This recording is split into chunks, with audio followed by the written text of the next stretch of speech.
Hello, everyone out there in the virtual world. Welcome back to Midwest Mountaineering's Outdoor Adventure Expo. With me here virtually, two very special guests. We have Becky Rom, who is the national chair of the campaign to save the Boundary Waters and a member of the Wilderness Society Governing Council, and Arctic adventurer Paul Schurke. They're going to be presenting on Boundary Waters, Path to Permanent Protection, excuse me. They have a wonderful slideshow coming up here. We will be taking some live Q&A, which feel free to drop your questions in the chat box out at the outdooradventureexpo.com site, and I will be moderating that aspect of the show at the end of the presentation. So without further ado, here's Becky and Paul.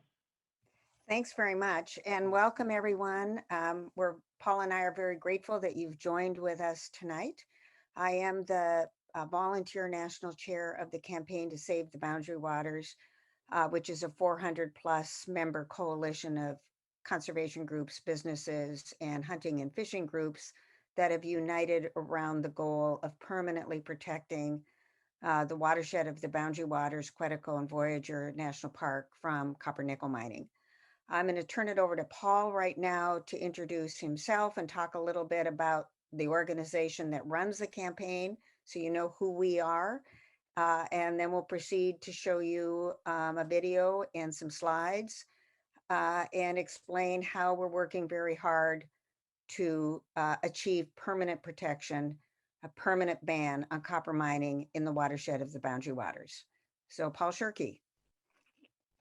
Thanks, Becky, and thanks for being with us there, folks. And Becky and I have often had the chance to speak about the Boundary Waters at Midwest Expo, and here tonight we get to speak about the Boundary Waters from the Boundary Waters because we're both sitting up here, well, and just outside of Ely, Minnesota, on a beautiful evening. I'm here in White Iron Lake, and Becky's over on Burnside Lake, so we're just a stone's throw from paradise here in the canoe country. And of course, I've long loved our chance to call this place home, and I'm one of the founding board members of our Northeastern Minnesotans for Wilderness, a group that has its roots way back in the mid-90s, back when we had other battles and efforts surrounding Boundary Waters issues. And now for the last 9 years, our Northeastern Minnesotans for Wilderness, our group that takes a very local twist on their concerns about this very special place, has launched our campaign to save the Boundary Waters and single-mindedly focused on concerns about sulfide ore copper mining and the impacts that would have on this incredible maze of lakes and rivers and streams. One of the greatest concentrations of fresh water in the world, and of course, a vacation wonderland that is a dream machine for the hundreds of thousands of people that come up here over the years to enjoy it in summer by canoe, and of course in winter with my twist on things here, and those of my other winter friends by ski and dog sleds. So our community in town here is become very engaged in the issue. Well, as mentioned now, since mid-90s, been more recently focused single-mindedly on the issue at hand with the concerns about this non-ferrous mining. And we've gathered, I would guess, a significant portion of our community is on board with us now on this one. As you know, here in Ely, all these issues tend to raise quite a bit of ire, but we've been pleased to find in this current engagement over the mining issue that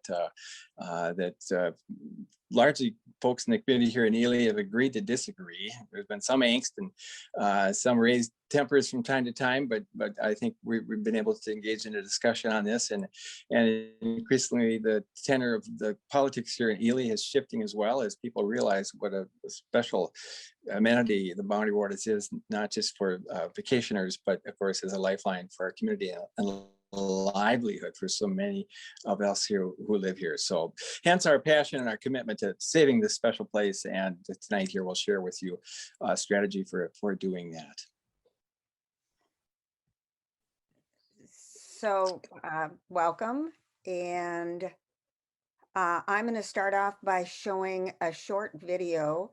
Last week we lost Walter Mondale, Vice President of the United States, Minnesota's U.S. Senator, Ambassador to Japan. We started working very closely with Mr. Mondale 6 years ago. I was at home, he called me, he said, "Becky, I can help you. What would you like me to do to save the Boundary Waters from copper mining?"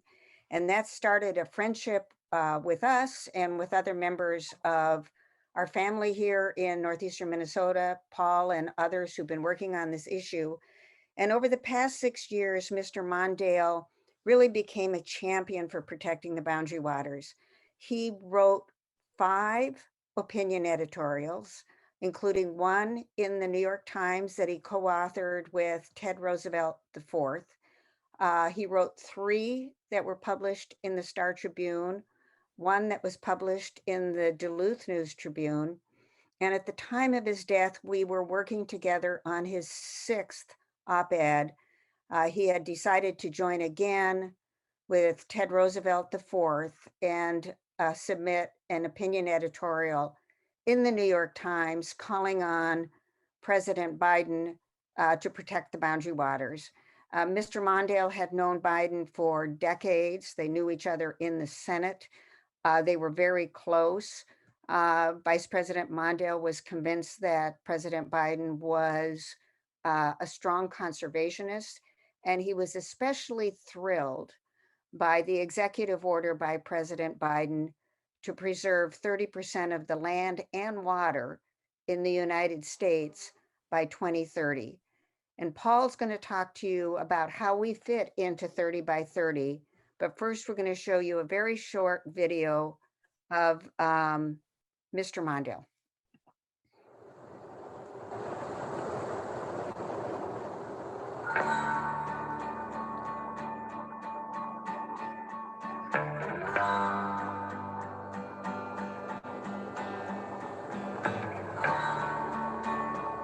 Conservationists often say that all their victories are temporary and all their losses are permanent.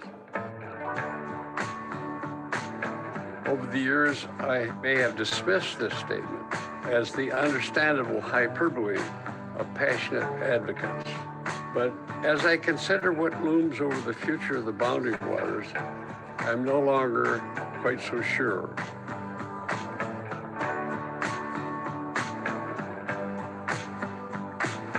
Arizona has its Grand Canyon, Wyoming its Yellowstone, California its Yosemite.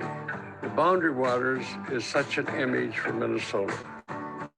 It is also our responsibility. That our wilderness is intact and safe today is not an accident. Rather, it's the result of an enduring struggle.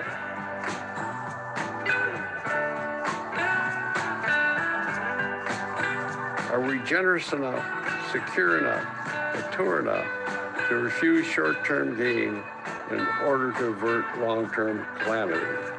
Our children's legacy depends upon that answer.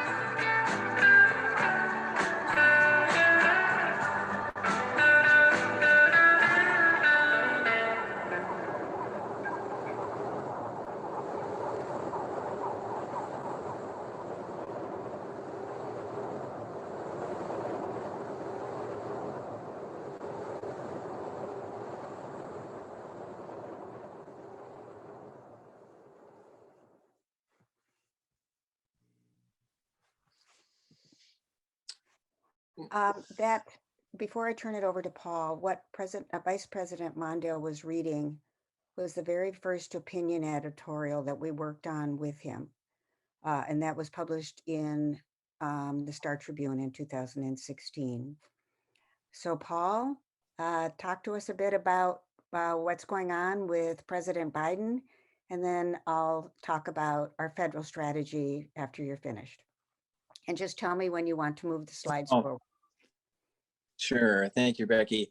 Yeah, and of course, as you see here, we're focusing in on our little slice I have up here, 4.3 million acres of the Quetico Superior ecosystem. And now, just to give you a place on the map, we're talking about Superior National Forest in the areas here that include the Boundary Waters Canoe Area Wilderness, Quetico Park, and of course, Voyageurs National Park that joins us to the west. So we're in a massive expanse of lakes and rivers that form this incredible ecosystem, one of the only fully intact ecosystems, certainly still in the continental US and including much of North America, but also this, of course, international vacation wonderland. So yeah, we can go forward there.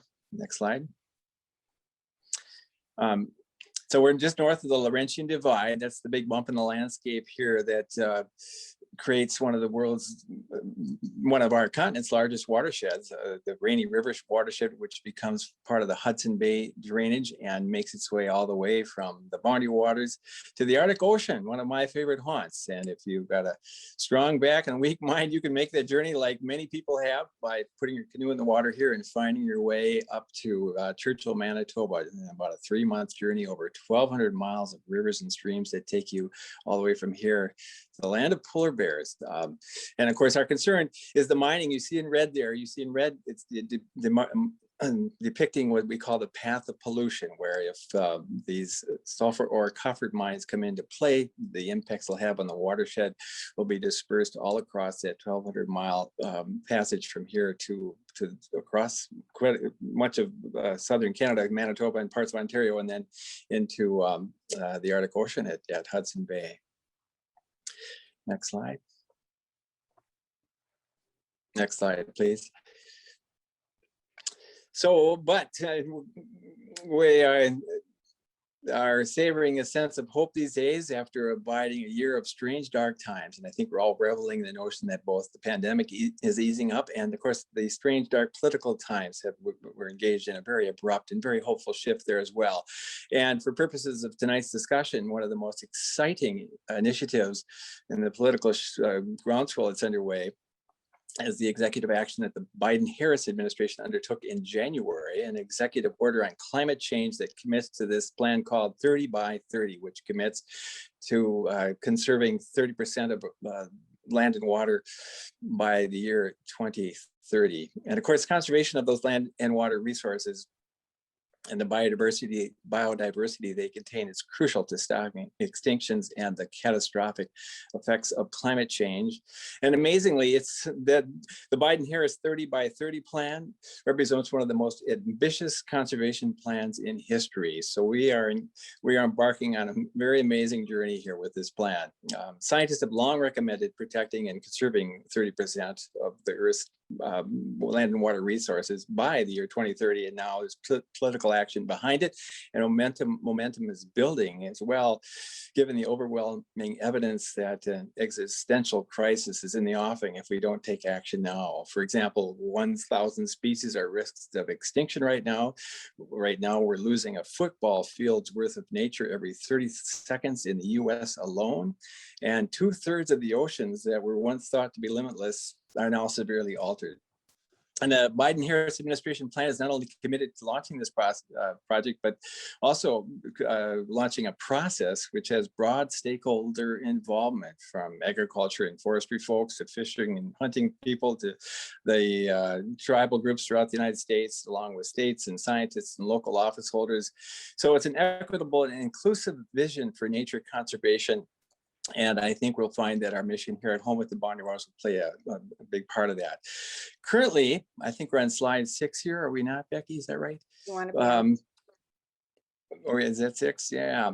So to give you a vision of what this means for the Boundary Waters, currently 12% of the US land mass is protected. So we're shooting for 30. We're shooting for 30 in the next 9 years by the year 2030. So we've got what is that? Do the math, 18% to go to protect 30% of US land. By way of comparison, to provide a little hope here, the US actually has much more ocean territory than land mass. And currently the US ocean territory, we're well on our way to meeting the mark there, because currently about 23% of US ocean territory is protected as marine protected areas. So we've just got 7% to go with our ocean spaces, but we've got a ways to go with our land spaces. Next slide, please. To reach 30% of the land in protection, all available conservation tools must be called into play. And of course, we have many at our disposal. Those include our national parks, wildlife refuges, of course, the wilderness system and national wilderness areas, mineral withdrawal actions, national monument areas, and conservation easements.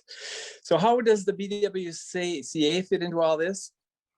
banning sulfur ore copper mining from the Superior National Forest within the Boundary Waters watershed would offer multiple benefits to address climate change and the crisis of pending extinction.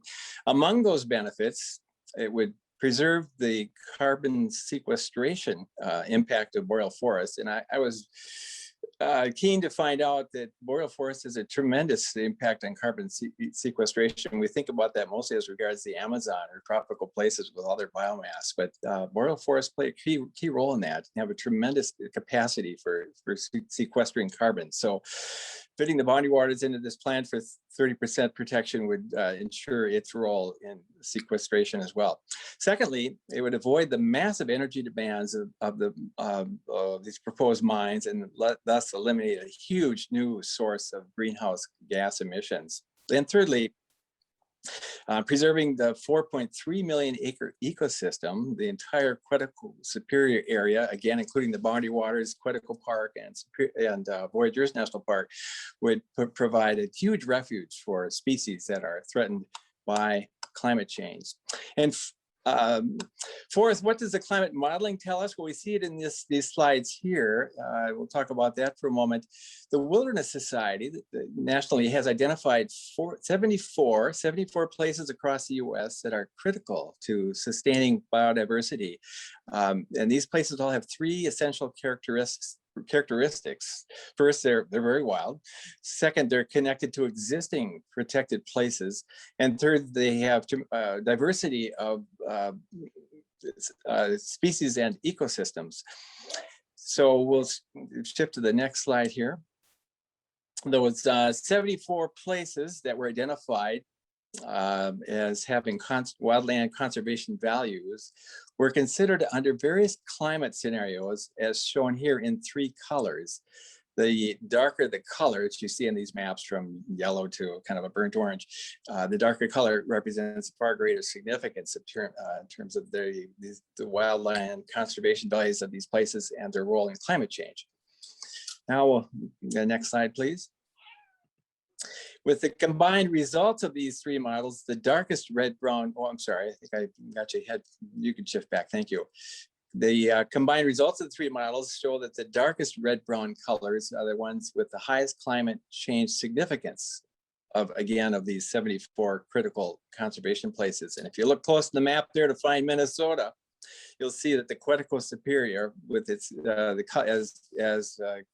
keyed on this map in its dark red-brown color, is one of the top 6 places in the nation for sustaining biodiversity, adaptation, and resilience. The Nature Conservancy had a study which had very similar findings, and so obviously the Quetico Superior is a key component of this plan to ensure our nation's resilience to climate change and the preservation of our nation's biodiversity under the Biden-Harris call for 30 by 30.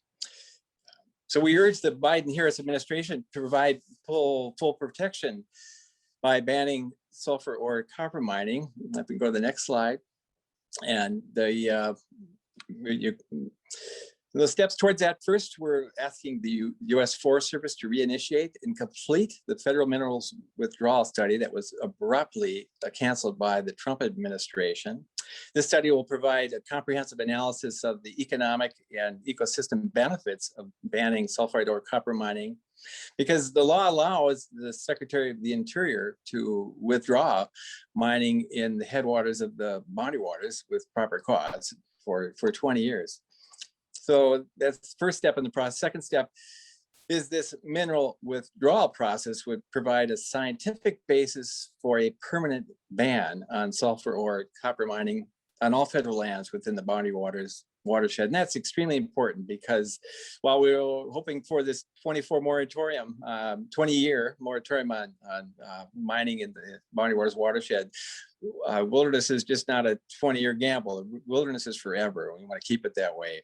And that's where this next step comes into play, exemplified by Representative McCullum's bill here, Bill 5598, that would permanently protect the boundary waters. And I'm going to pass it back to Becky now to share with you our vision, very hopeful vision with this change in administration to secure the complete protection for the boundary waters. And Becky will show you what we've got in mind and how we hope to see this play out. Thanks, Paul. I'm going to just give a little quick background.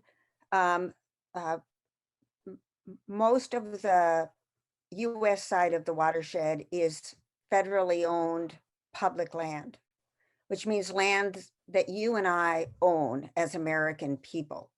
And it's governed by federal law.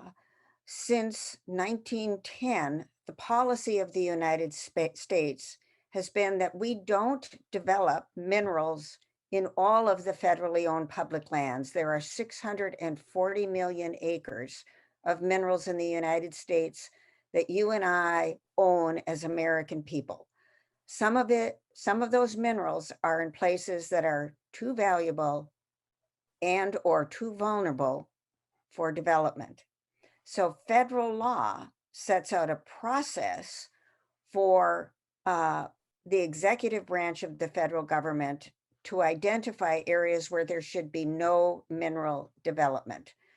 And this law has protected places such as 1 million acres around Grand Canyon National Park, where uranium mining is prohibited,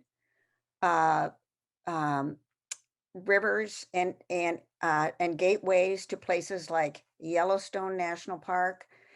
And so it is,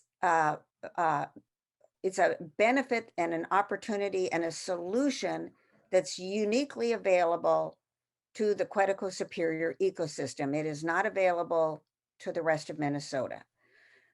We think we fit squarely in the uniquely valuable and the uniquely vulnerable argument for protection of this landscape.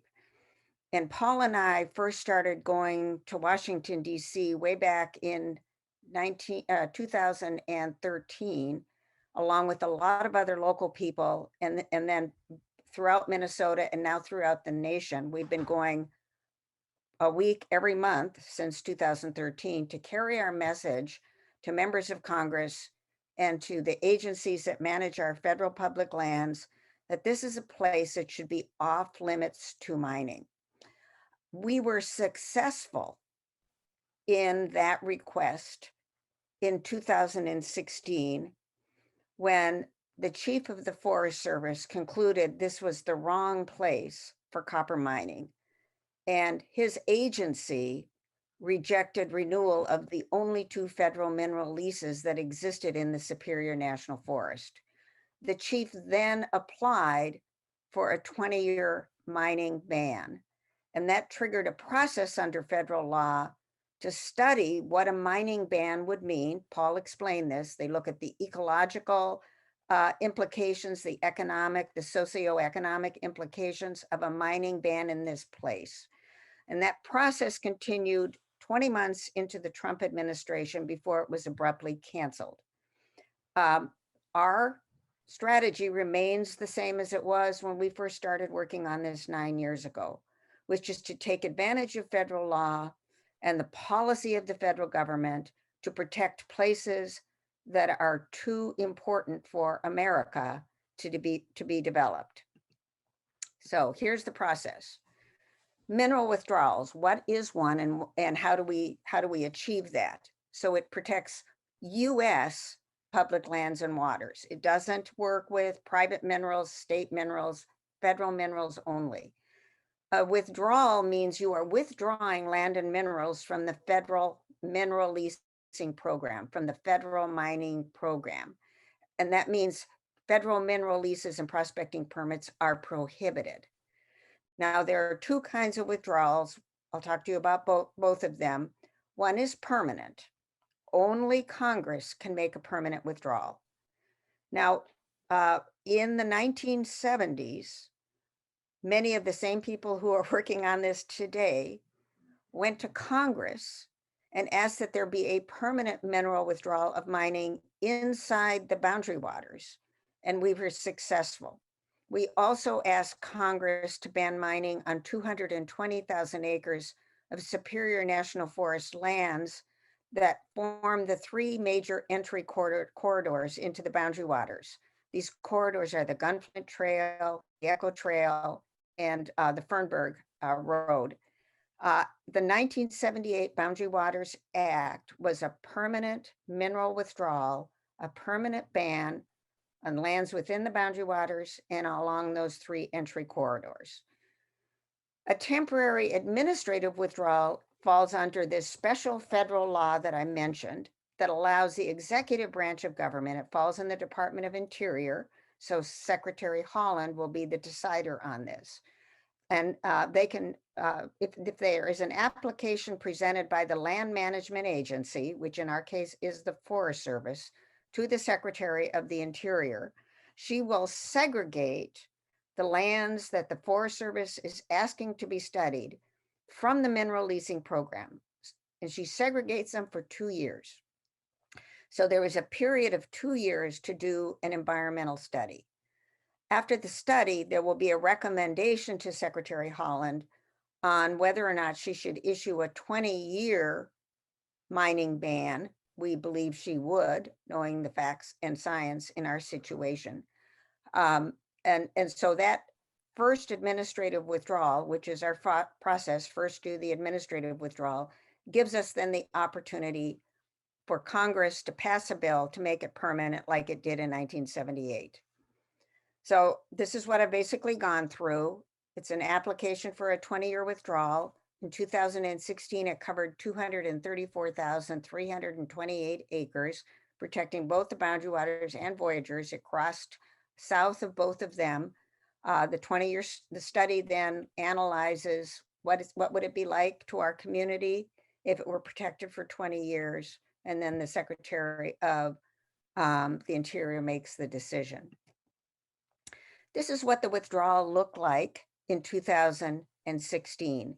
So the red line is the watershed. Paul talked about the Laurentian Divide, all surface waters north of this red line. Of course, it doesn't have right angles like this, but the computer used by the Forest Service uses right angles.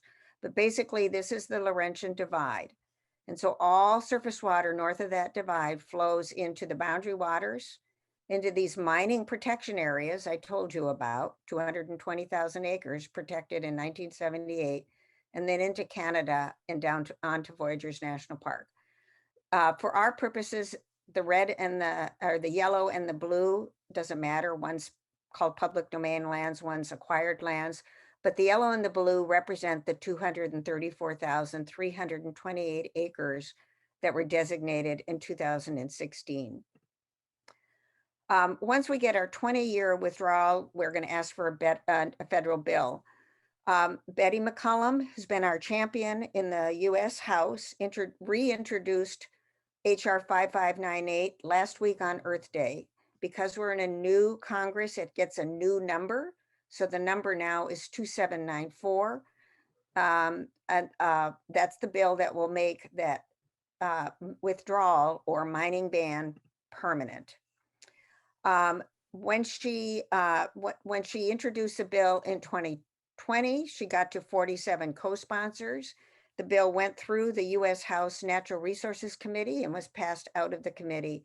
And so now it's reintroduced, and we're working on building the co-sponsor list and getting key senators educated. Again, she is using this exact same map. So all of the lands that would be protected for 20 years would be protected permanently. So she reintroduced 2794. We're working on getting a companion bill. Recently, Senator Tina Smith, really building on the legacy of Vice President Mondale, asked the Biden administration to launch the administrative process for a 20-year mining ban. And that process will provide the scientific basis for a Senate companion bill. And then we're working with our colleagues in Congress to make sure that once we get a Senate version, we have a pathway through Congress together with a whole bunch of other public lands bills. They all come together into a big package, and they're passed all together. And our goal is to achieve that by the end of 2022. So just to wrap up, we work across many venues to get where we are. We've developed probably about 70 very high quality scientific studies that we use in our work. We litigate. We've had to sue the Trump administration because of the unwind of the protections from 2016. We do a lot of outreach. You're part of that. We have now, this is outdated, we have over 400 groups in our coalition, and we work also across the political spectrum to achieve our goal. And so our pathway is our 2-year study, which we hope will start in the next couple of months, which will lead to a 20-year mining ban, which will lead to a bill in Congress. So that's how we're going to protect the Quetico Superior. And we would hope and appreciate it if you would be partners with us in our endeavor. And I'll stop here, and we can deal with any questions you have. Apparently you put them in the chat or you send emails. I'm not quite sure what it is, but Yeah. Hi there. Can you guys hear me? yes. Great. Yeah. Thank you for sharing that really important information there. Really good reminder that, if you're going to be visiting the Boundary Waters this year, there's, a lot more emphasis on recreating as we've all been in this pandemic, and a lot more traffic up there. So hopefully a lot more people get to experience the wonder of the Boundary Waters, and more people become aware of how important it is to not only our state, but really the entire planet as a freshwater source. I don't see any immediate questions here in the chat. There see here.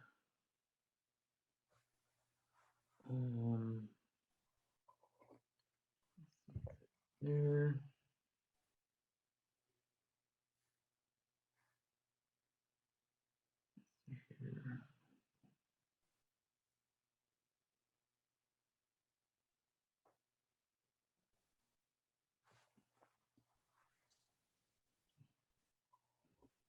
Well, while we're checking there, if you are planning on coming to the Boundary Waters this summer, and we hope you are, you might be mindful the outfitters in town have put out the alert that the permits are almost dried up. They're dried up. They've been snapped up in brisk fashion, and I think a lot of the outfitters are overwhelmed by how quickly the drawdown is on availability for. So word to the wise, if you're planning a trip, you might want to jump on the gun here to get a permit soon, or you can enjoy going to some of the offbeat places that us locals tend to frequent, since those are the only spots we can get a moment's notice up here. And when we get a beautiful blue sky weekend, we might just grab a permit and go, but we end up going to odd little corners, which are beautiful nonetheless. But it is going to be an amazingly robust summer here in Ely. So we appreciate the company, and we are delighted to build our constituency of people who love this special place. But for those of you who are planning a trip and haven't gotten on the gun yet to put your permit in place, you might want to do it pronto. Yeah, definitely. Great point there, Paul. I just want to kind of add to that really quickly. Last year, I believe, or maybe it was 2 years ago, my friends and family, we do an annual trip, and I believe we ended up taking a trip in October, it was after the permit. You didn't need a permit at that point, and that was the latest trip I'd ever personally taken. And I really enjoyed kind of seeing a different season in the Boundary Waters. And historically, it's always been kind of a warmer weather trip for us, kind of mid-August or maybe around July, kind of post peak bug season. But I really enjoyed kind of experiencing the fall, and I think that here at the shop we have a lot of staff that do winter camping up there, so it's a year-round thing. If you can't get a permit for this summer, maybe try doing something a little bit different, maybe a little bit cooler temperature earlier in the season next year too. So. And I might put a plug in for Paul, because you can go dog sledding with Paul and his staff at Wintergreen Dogsled Lodge all throughout the winter season. And the other thing that I think Paul and I both like to do is that you can really find some lovely canoe routes that are on the edge and outside of the Boundary Waters. And you don't need permits for those places. So we are, the Boundary Waters is 1.1 million acres, but it sits within a 3 million acre Superior National Forest. And a lot of the forest outside the wilderness is also managed for recreation value. So I encourage everybody to come, be creative. Shoulder months are great. Winter is great. Summer is wonderful, both within the wilderness and outside the wilderness. Canada is still closed. I think part of the reason we're getting such a demand on Boundary Waters permits is because the remote entry is not available for Quetico. I don't, Paul, maybe you have a sense on whether it'll open up partway through the summer, but we're getting a lot of the Quetico demand now back, now in the Boundary Waters. Yeah. Yeah, we've seen in the last couple of years, I mean, increased demand for canoes, watercrafts, kayaks even, and hearing from our vendors, and it sounds like even outfitters, everyone's really buckling down and trying to make the outdoors accessible, whether they're a builder or a vendor or a supplier or an outfitter. And yeah, it's gonna, like Paul mentioned, it's gonna be a very robust summer yet again up there in the outdoor industry. So if you need some help navigating some of the routes in the Boundary Waters or navigating some of the gear you might need, we're happy to help you here at Midwest Mountaineering. Save the Boundary Waters. Do you guys have some links on your website? Any like how to plan a trip or special routes or anything like that you guys like to post? Yeah, we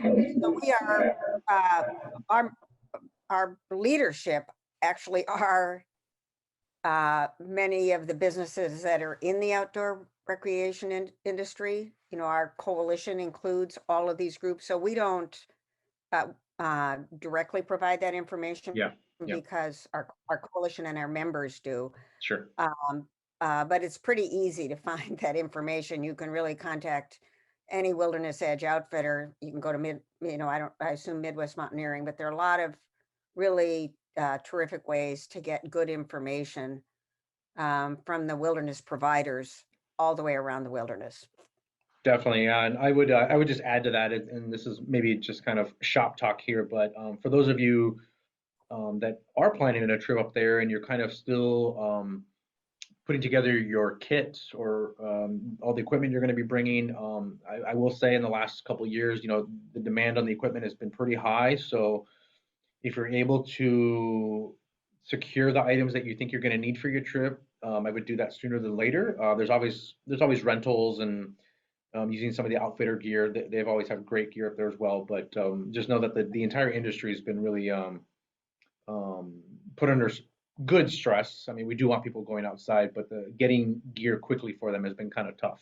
So now, if you want to do something very unusual, tomorrow you can listen to Alex Falconer. He's part of our team at the Campaign to Save the Boundary Waters. He is our government relations director. He's going to talk about running across the Boundary Waters. There are quite a few trails within the wilderness, and there's been a very concerted effort by groups of volunteers to make sure those trails are maintained. The Forest Service helps as well. The most famous is the Kekakabik Trail. And back in the late 1930s, my dad worked for 2 summers as part of the crew that built that trail. And it went into disuse and then was reclaimed and restored starting in the 1980s. That's a route that Alex is going to run in another week or so, from Gunflint to Snowbank Lake on the Ely side. And it'll be fun for people who are interested in trails and maybe some cross-country running to listen to Alex tomorrow at 10 o'clock. Yeah, great suggestion there too. And also just to kind of pad the presentation pillow there, we also have Bob O'Hara presenting with 60 plus years in the Boundary Waters, 1959 to present. So another great filled day full of Boundary Waters presentations. I want to thank you both, Becky and Paul, for partnering with the store for all these years and helping us get this message out. Do let me know however do let me know how we can help you here further at the store. And just a reminder, all these presentations are being recorded and they're going to be on our YouTube page, youtube.com/Midwest Mountaineering. So if you missed any of this presentation or any of the others, I'll be recorded there and you can watch them at any time that you'd like. So thank you to Becky. Thank you to Paul. I don't see any other questions coming in, so this seems like be a good time to sign out. So thank you so much, guys. And we'll see you all soon, okay? Together. All right. Thank you very much. You're welcome. Have a great night. You too. Bye. Bye.